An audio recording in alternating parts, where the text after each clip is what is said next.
بسم الله الرحمن الرحيم الحمد لله رب العالمين الصلاة والسلام على رسوله الكريم أشهد أن لا إله إلا الله وحده لا شريك له وأشهد أن محمدا عبده ورسوله نبينا محمد صلى الله عليه وسلم رب اشرح لي صدري ويسر لي أمري واحلل عقدة من لساني يفقهوا قولي ربنا زدنا علما اللهم فقهنا في الدين اللهم فقهنا في الدين اللهم فقهنا في الدین۔ السلام علیکم ورحمۃ اللہ وبرکاتہ۔ امید ہے سب لوگ خیریت سے ہوں گے۔ اللہ تبارک و تعالی ہمارے وقت قبول فرمائے۔ تو نئی صورت کا نیا سبق کا آغاز کرتے ہیں۔ اعوذ باللہ من الشیطان الرجیم، بسم اللہ الرحمن الرحیم۔ حامیم، تنزيل الكتاب من الله العزيز العليم، غافر الذنب وقابل التوب شديد العقاب ذي الطول، لا إله إلا هو إليه المصير۔ ما يجادل في آيات الله إلا الذين كفروا فلا يغررك تقلبهم في البلاد، كذبت قبلهم قوم نوح والأحزاب من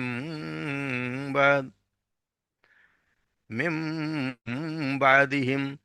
وحمت كل أمة برسولهم ليأخذوه وجادلوا بالباطل ليدحضوا به الحق فأخذتهم فكيف كان عقاب، وكذلك حقت كلمة ربك على الذين كفروا أنهم أصحاب النار۔ حامیم، حروف مقطعات۔ تنزیل کتاب، نازل کی گئی یہ کتاب، من اللہ، اللہ کی طرف سے، العزیز العلیم، جو غالب ہے اور ہر بات کا جاننے والا ہے، غافر الذنب، وہ معاف کرنے والا ہے گناہوں کو، وقابل التوب، اور قبول کرنے والا ہے توبہ کو، شدید العقاب، اور بہت سخت ہے عذاب دینے میں، ذی الطول، اور بہت فضل والا ہے، لا الہ الا ہو، نہیں کوئی معبود سوائے اس کے مگر وہی، الیہ المصیر، اور اسی کی طرف لوٹنا ہے، ما یجادل فی آیات اللہ، نہیں جھگڑا کرتے فی آیات اللہ کی آیات کے بارے میں، الا الذین، مگر وہ سوائے ان لوگوں کے، کفر، جنہوں نے کفر کیا، فلا یغررک، اور نہ آپ کو، یغررک، نہ آپ کو دھوکے میں ڈالے، تقلبہم، ان کا چلنا پھرنا، فی البلاد، شہروں میں، کذبت قبلہم، جھٹلایا ان سے پہلے، قوم نوح والاحزاب من بعدہم، قوم نوح نے اور ان جیسے اور گروہوں نے، من بعد، ان کے بعد، حمت، ہر کسی نے چاہا، یعنی کہ یہ چاہا، ہر امت نے یہ چاہا، برسولہم، اپنے رسولوں کے بارے میں، لیاخذہ، کہ ہم ان کو پکڑ لیں، ان کو گرفتار کر لیں، وجادلوا، اور جھگڑا کیا انہوں نے، بالباطل، باطل کے ساتھ، لیدحضوا، کہ وہ پھسلا دیں یا وہ نیچا کر دکھائیں، بالحق، اس کے ذریعے حق کو، فاخذتہم، پس پکڑ لیا میں نے ان کو پکڑ لیا، وکیف کان عقاب، تو کیسا تھا میرا عقابی، اصل میں عقابی ہے، عقاب، کیسا تھا میرا عذاب، وکذالک حقت کلمۃ ربک، اور اسی طرح یعنی اس پہ ثابت ہو گیا، کلمات ربک، آپ کے رب کے کا کلمہ یا بات، علی الذین کفروا، ان لوگوں پر جنہوں نے کفر کیا، انہم اصحاب النار، کہ بے شک وہ جہنم والے ہیں یا جہنم میں جانے والے ہیں۔ سورہ مومن، اس کا دوسرا نام سورہ غافر بھی ہے، یہ جو لفظ آ رہا ہے نا، غافر ذنبی، یہ اس کے نام کی وجہ سے مومن جو ہے وہ، اس میں آگے جگہ ہے جس میں ایک آیت ہے جس میں ایک مومن کا ذکر ہے جو موسیٰ علیہ السلام کے ساتھی تھا، اور فرعون کے دربار میں اس نے ایک حق بات کہی تھی، وہ مومن، اس کو مومن کہا گیا، تو اس کا مومن نام بھی ہے، مومن نام بھی ہے اور غافر بھی ہے۔ یہ مکی صورت ہے، اور یہ اگر آپ دیکھیں تو اس زمانے میں سمجھے کہ اس کے بعد جو ہم نے ابھی صورت پڑھی ہے زمر، اس کے فوراً بعد متصل ہی اس کے ساتھ نازل ہوئی ہے. تو اس کا یعنی ترتیب قرآن کریم میں ترتیب کے حساب سے بھی اور ترتیب نزول کی دونوں جگہ یہ ساتھ ساتھ ہی ہے. جیسے ہم پڑھتے ہیں حامیم، تو اس کا آپ تھوڑا سا دیکھ لیں جن حالات میں صورت نازل ہوئی. اس میں اس وقت آپ صلی اللہ علیہ وسلم کو کفار مکہ جو تھے، وہ آپ صلی اللہ علیہ وسلم کے خلاف بہت زیادہ سمجھو دو طرح کی کاروائیاں کر رہے تھے. ایک ہے کہ ہر طرف جھگڑے، بحث مباحثے چھیڑ کر، طرح طرح کے الٹے سیدھے سوالات کر کے، آپ الٹے سیدھے الزامات لگا کر قرآن کی تعلیم اور اسلام کی دعوت اور آپ صلی اللہ علیہ وسلم کے بارے میں اتنے شبہات اور وسوسے لوگوں کے دلوں میں پیدا کر دیے جائیں، اس طرح کرتے تھے تاکہ لوگ آخر کار اس کو صاف کرتے کرتے ہی ان کا وقت گزر جائے. دوسری یہ کہ آپ کو قتل کرنے کی بھی سازش کی جا رہی تھیں. یعنی کہ بابا بہت سازشیں کر رہے تھے، اور ایک مرتبہ تو ایسا ہوا کہ عبداللہ بن عمر بن عاص کی روایت ہے کہ ایک آپ صلی اللہ علیہ وسلم حرم میں نماز پڑھ رہے تھے کہ عقبہ بن ابی معیط آگے بڑھا. اس نے آپ کی گردن میں کپڑا ڈال کر اسے بل دینا شروع کر دیا، یعنی کہ آپ کا گلا گھونٹ کر وہ اس طرح آپ کو گلا ہو کر آپ کو مار ڈالے. تو عین اسی وقت سیدنا ابوبکر صدیق پہنچ کر انہوں نے دھکا دے کر اسے ہٹا دیا. تو یعنی یہ حالت ہے، حالات میں یہ صورت نازل ہوئی ہے. اور اس میں اگر موضوع آپ دیکھیں تو اس کا موضوع اصل میں یہی ہے کہ کفار کو اصل بتایا ہی گیا ہے کہ جو کچھ تم آپ صلی اللہ علیہ وسلم کے ساتھ کرنا چاہتے ہو، یہی کچھ طاقت کے بھروسے پر فرعون بھی موسیٰ علیہ السلام اور ان کی قوم کے ساتھ کرنا چاہتا تھا. اب کیا حرکتیں کر کے تم بھی اسی انجام سے دو چار ہونا چاہتے ہو جس انجام سے وہ لوگ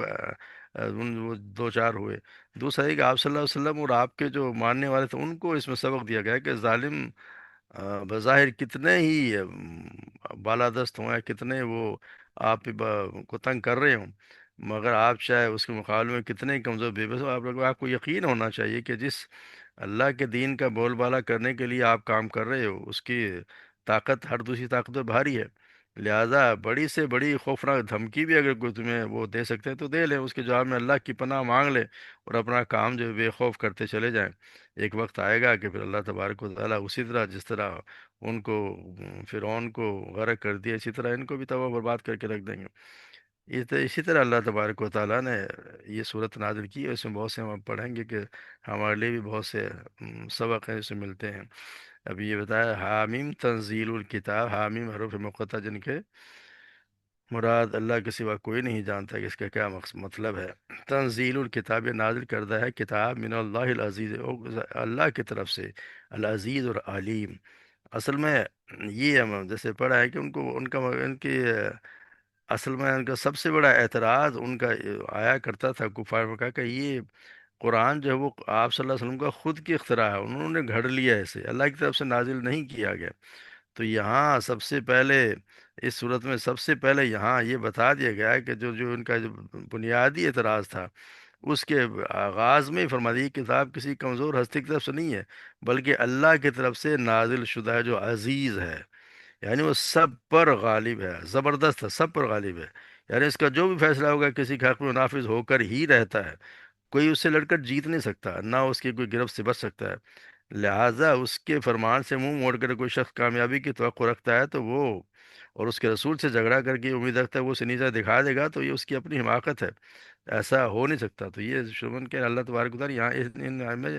6 صفات بتائے گئے ہیں کہ وہ اللہ جس کی یہ صفات ہیں اس کی طرف سے نازل کردہ ہے. دوسرا ہے کہ پھر یہ دوسرا ہے غافر الذنب، یعنی کہ وہ مغفرت کرنے والا ہے گناہوں کی. یعنی اللہ تبارک و تعالیٰ وہ اللہ ہے عزیز العلیم. ہاں ایک دوسرا ہے کہ علیم، وہ ہر بات کا جاننے والا ہے. یعنی ہر بات کا یہ نہیں کہ وہ کوئی قیاس و گمان کی بنا پہ کوئی بات کر دیتا ہو، ہر چیز کا براہ راست علم رکھتا ہے. اس لیے اسی طرح وہ جانتا ہے کہ انسان کی فلاح کس چیز میں، وہ بھی یہ جانتا ہے کہ فلاح کس چیز میں ہے اور کون سے اصول اور قوانین اس کے کام کے برتے اس کے لیے ضروری ہیں. اس کی ہر تعلیم اسی لیے حکمت اور صحیح علم پر مبنی ہے جس کی غلطی کا کوئی امکان ہی نہیں ہے. لہٰذا اس کی ہدایت کو قبول نہ کرنے کے معنی ہے کہ آدمی خود اپنی تباہی کے راستے پہ جا رہا ہے. تو جو علیم ہے، جو ہر بات کو جاننے والا ہے، یہ اس کی طرف سے نازل کردہ ہے. پھر یہ بتایا گیا تیسری صفت غافر الذنب، یعنی کہ اپنے فرمانبردار بندوں کے بہت سے گناہ خود ہی بخش دیتا ہے. یعنی اللہ تبارک و تعالیٰ بہت زیادہ معاف کرنے والا ہے. یعنی یہ امید اور ترغیب دلانے والی صفت ہے، جو اس غرض سے بیان کی کہ جو لوگ اب تک سرکشی کرتے رہے ہیں وہ مایوس نہ ہو، بلکہ یہ سمجھتے ہوئے اپنی روش پر نظر ثانی کر لیں گے، اب بھی اپنی روش ترک کر دیں تو اللہ تبارک و تعالیٰ ان کو معاف کرنے والے ہیں، اور انہیں کو نہیں بلکہ ہر شخص، کوئی بھی شخص جو بھی خطا کرتا رہتا ہے، اور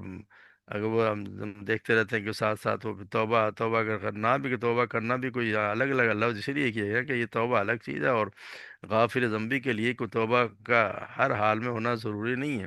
توبہ کرنا ضرور ہے، بڑے گناہوں کے لیے توبہ کرنا بھی ضرور، مگر ایک ایسی بھی برائیاں چھوٹی موٹی ہوتی ہیں جو ہم نیک کام کرتے ہیں اسی سے اللہ تبارک و تعالیٰ وہ ہمارے گناہوں کو معاف کر دیتے ہیں۔ یہ اللہ کی بہت بڑی صفت ہے کہ اللہ تبارک و تعالیٰ ہمارے گناہوں کو چھپاتا ہے، غافر مغفرت کا مطلب چھپا دیتا ہے، وہ ڈھانپ دیتا ہے۔ کوئی بھی نیکی، جیسا انسان نماز پڑھتا ہے تو اس کی نیکی ختم، اس کی برائی اس کی وجہ سے کم ہو جاتی ہے، وضو کرتا ہے تو اس سے اس کی برائیاں جو ختم ہو جاتی ہیں، یا کوئی اور صدقہ کر دیتا ہے، جیسے کہ کوئی گناہ کا کام کر لے، برائی کر لے تو نماز پڑھ لے تو اس سے بھی کم، تو یہ اللہ تبارک و تعالیٰ کا یہ یہی ہے جو غافر ذنبی و قابل توبہ شدید العقاب۔ پھر یہ انسان نہ بھولے کہ سب کچھ بس اللہ تبارک، یہ بھی ہے کہ اپنے پھر باغیوں کو سخت سزا دے کر ان کی اکڑی گردن کو توڑ بھی سکتا ہے، چاہے وہ عذاب دنیا میں دے دے یا آخرت میں۔ یہ اللہ تبارک و تعالیٰ سے یعنی سخت دے، وہ یہاں متنبی کیا گیا ہے کہ بندگی کی راہ اختیار کرنے والوں کے لیے تو اللہ تعالیٰ جتنا اللہ تبارک و تعالیٰ جتنا رحیم ہے، جو کسی بغاوت کے اور سرکشی کا رویہ اختیار کرے ان کے لیے تو اللہ تبارک و تعالیٰ سخت بھی ہے۔ یعنی کہ جب انسان ہر سارے حد سے گزر جاتا ہے تو پھر اس کے لیے درگزر اور اس کی خطا بخشی کا وہ مستحق نہیں رہتا، تو پھر وہ پھر سزا کا مستحق بن جاتا ہے، تو پھر اللہ تبارک اسے شدید سزا بھی دیتے ہیں۔ پھر اللہ تعالیٰ تعاول یعنی پھر بڑا فضل کرنے والا، یہ پانچ صفت آ گئی کہ یہ بھی بہت زیادہ کشادہ دست ہے، غنی ہے، فیاض ہے، تمام مخلوقات کو اس کی نعمتیں ہر وقت ملتی رہتی ہیں۔ اللہ تبارک و تعالیٰ کا احسان ہر وقت ہے، یعنی اب بندوں کو جو کچھ مل رہا ہے اسی کے فضل و کرم سے مل رہا ہے، یعنی اللہ تبارک و تعالیٰ جب کیا کچھ نہیں مگر اللہ تبارک و تعالیٰ فضل ہی ہے جو وہ دے رہا ہے۔ یہ سب یعنی اللہ تبارک کی صفات ہیں جس کی طرف سے یہ قرآن نازل کیا گیا، اور پھر اس کے مقصد کے حساب کیا اتنی صفات بیان کرنے کے بعد جو بنیادی جھگڑا ہے کہ الہ کون ہے، ان کے مشرکین مکہ کا اور آپ صلی اللہ علیہ وسلم جو بنیادی جھگڑا تھا وہ بتا دیا گیا کہ اس سے پہلا کہ لا الہ الا، کہ اس کے سوا کوئی الہ نہیں، باقی سارے معبود جھوٹے باطل بیکار ہیں، کسی کے پاس کچھ بھی نہیں ہے، یعنی جتنا بڑا یہ صاحب بتا دیا گیا کہ معبود ہی حق بالحقیقت میں اس کے سوا کوئی بھی نہیں ہے، چاہے لوگوں نے کتنے دوسرے جھوٹے معبود بنا رکھے ہوں، اس کا اس کی کوئی حیثیت نہیں ہے، معبود ایک ہی ہے، اور پھر دوسری حقیقت کیا ہے، الیہ المصیر، اسی کی طرف لوٹ کر جانا ہے۔ یعنی کچھ بھی کر لو تم، چھوڑ چھاڑ کر سب کو دوسروں کے معبود جتنے بنائے گا تو اس کی حماقت خمیازہ خود بھگتے گا، آخر حساب تو اسی کو دینا ہے، کوئی دوسرا معبود تو لوگوں کے لیے اس کے اعمال کا حساب لینے والا نہیں ہے، اس کی جزا اور سزا کا فیصلہ کرنے والا نہیں ہے، وہ تو وہی ہے، اور پھر لوٹنا اسی کی طرف ہے، لوٹ کے جائیں گے تو پھر پتہ چل جائے گا کہ کون کیا کچھ لے کیا ہے۔ پھر اللہ تبارک و تعالیٰ ما یجادل فی آیات اللہ الا الذین کفروا، کہ نہیں جھگڑا کرتے اللہ کی آیات کے بارے میں مگر وہ لوگ جنہوں نے کفر کیا، یعنی کفر، یا کفر سے مراد دو چیزیں ہیں، ایک تو کفران نعمت ہے، دوسرا حق کے انکار کا حق کرنا، یعنی کفران نعمت سے تو مراد یہ کہ اللہ کی آیات کے مقابلے میں یہ طرز عمل جو یعنی یہ جو بحث و بحث سے لڑائی جھگڑے کرنے والا وہ شخص ہوتا ہے، وہ لوگ اختیار کرتے ہیں جن اثرات کو بھول گئے، جنہوں نے احساس ہی نہیں رہا کہ ان کو اسی کی نعمتیں ہیں جن کے بلبوتے پر پل رہے ہیں، اللہ تبارک و تعالیٰ جیسے انہیں پڑھا سب کو دینے والا تو اللہ ہی ہے۔ تو دوسرے معنی کا مطلب یہ ہے کہ یہ طرز عمل وہی ہے، پھر دوسرا یہ کہ جو حق سے انکار کر دیں، یعنی دوسرے وہ کافر وہ لوگ ہیں جو جیسے ان کا کفر کرنے والے یا لڑنے والے جو حق سے منہ موڑ لے، جسے جنہوں نے نہ ماننے کا فیصلہ کر لیا،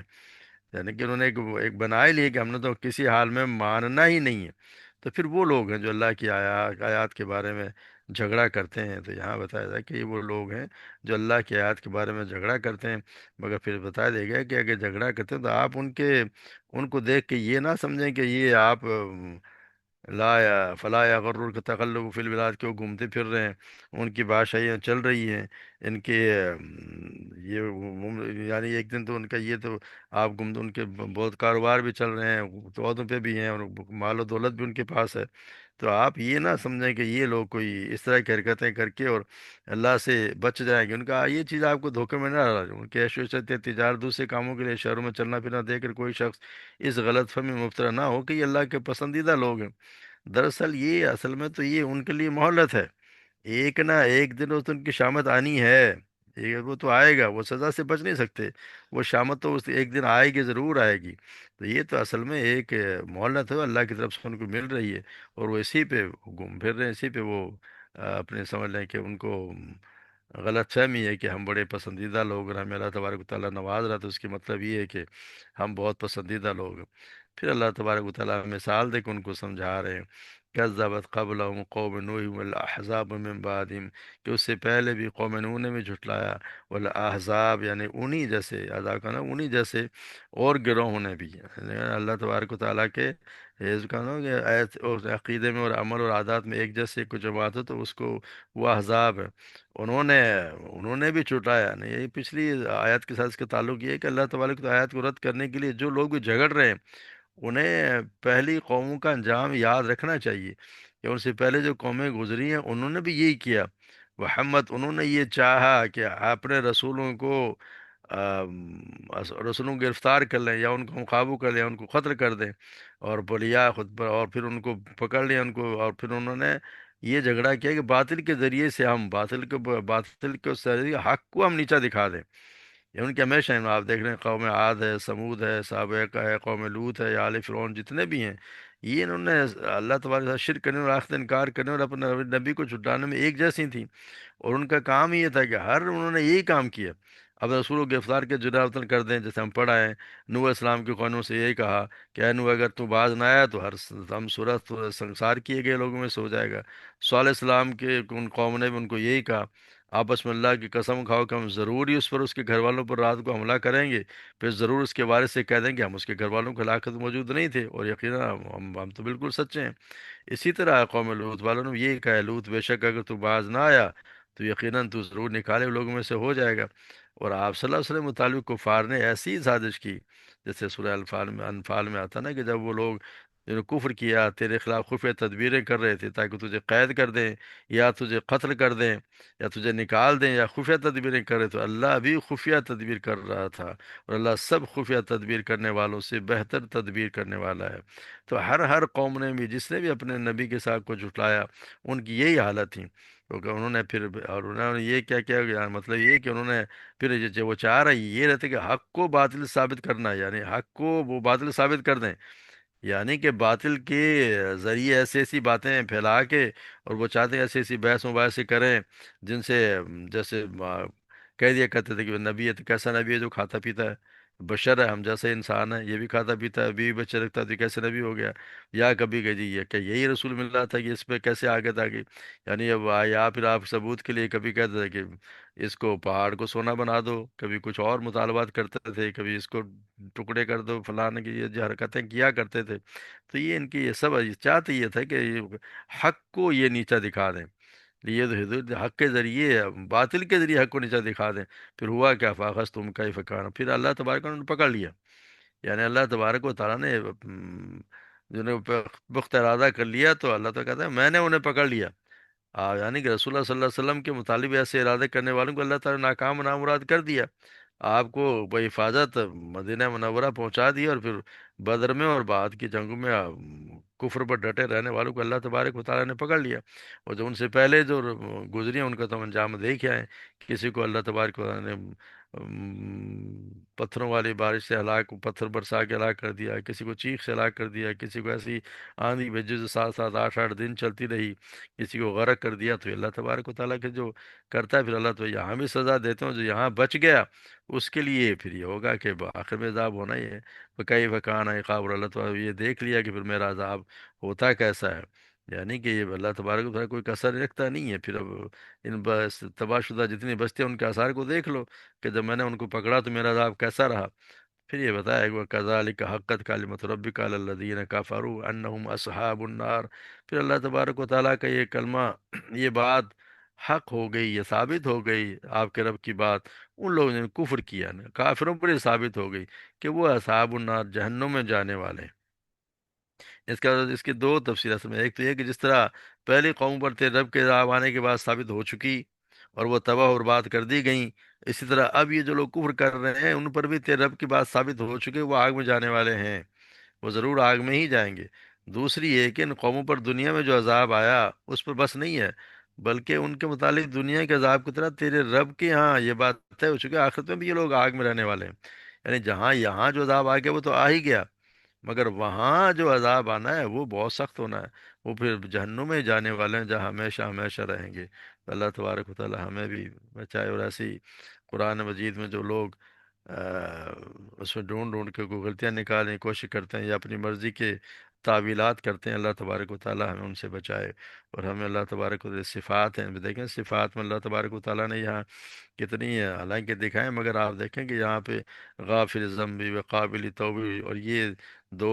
پہلے رحمت والی آیات آئی ہیں، پھر اس کے بعد ایک عذاب والی آ گئی، اس کے بعد پھر رحمت والی آیات آ گئی۔ یعنی اللہ تبارک و تعالیٰ کہتے ہیں، آپ سے فرمایا کہ اللہ تبارک نے لکھ دیا ہے کہ میری رحمت جو ہے میرے غضب پہ چھائی ہوئی ہے۔ اللہ تبارک و تعالیٰ، تو اس طرح سے اللہ تبارک و تعالیٰ زیادہ رحمان ہے، جیسے کہتے ہیں نا کہ رحمت کے جب 100 حصے کرو تو 99 اللہ نے اپنے پاس رکھے، اور ایک حصہ ہے جو 1% اللہ تبارک و تعالیٰ نے دنیا میں بھیجا ہے۔ ہم ایک دوسرے سے جتنا محبت کرتے ہیں، کسی پہ رحم کرتے ہیں، یا جانور جتنا رحم کرتے ہیں، وہ سب اس 1% میں سے ہے، باقی 99% انشاءاللہ قیامت کے دن اللہ تبارک و تعالیٰ ہم پہ کریں گے، تو اسی کے ذریعے ہم پھر بخشے جائیں گے۔ تو اللہ تبارک و تعالیٰ تو بڑا غفور رحیم ہے، صرف ہمارا تھوڑا سا ہی کام ہے کہ اس کی مان کے چلیں، یہ جو تھوڑی سی زندگی ہے اس میں اس کے فرمان کے فرامین کے مطابق تو زندگی گزار لیں، اس کے احکامات کی استطاعت جتنی ہے اس میں کوشش کرنی چاہیے کہ مانے، اس کی کوئی نافرمانی نہ کریں، اور اگر کوئی غلطی ہو جائے تو اصرار نہ کریں۔ سب سے بڑا مسئلہ یہ ہے کہ اصرار کرنا کہ جی میں نے کی ہے تو میں کرتا ہی رہوں گا۔ کوشش یہ کریں غلطی ہوگی اس کو تسلیم کرے اور اس میں معافی مانگ لے، تو اللہ تبارک و تعالیٰ تو غافر ذنبی، وہ تو ہے ہی معاف کرنے والا، گناہوں کو معاف کرنے والا ہے اور توبہ کو قبول کرنے والا ہے۔ تو توبہ کر لینی چاہیے، مغفرت کی دعا کرتے رہنا چاہیے۔ اللہ تبارک و تعالیٰ ہمیں صحیح سمجھ عطا فرمائے، اور ہم سب کو بھی ان لوگوں میں شامل کر دے جن جو اس دن کامیاب ہوں۔ اللہ تبارک و تعالیٰ کو جہنم کے عذاب سے بچا لے، اور ہمیں جنت الفردوس میں داخل کر دے۔ وما علینا الا البلاغ۔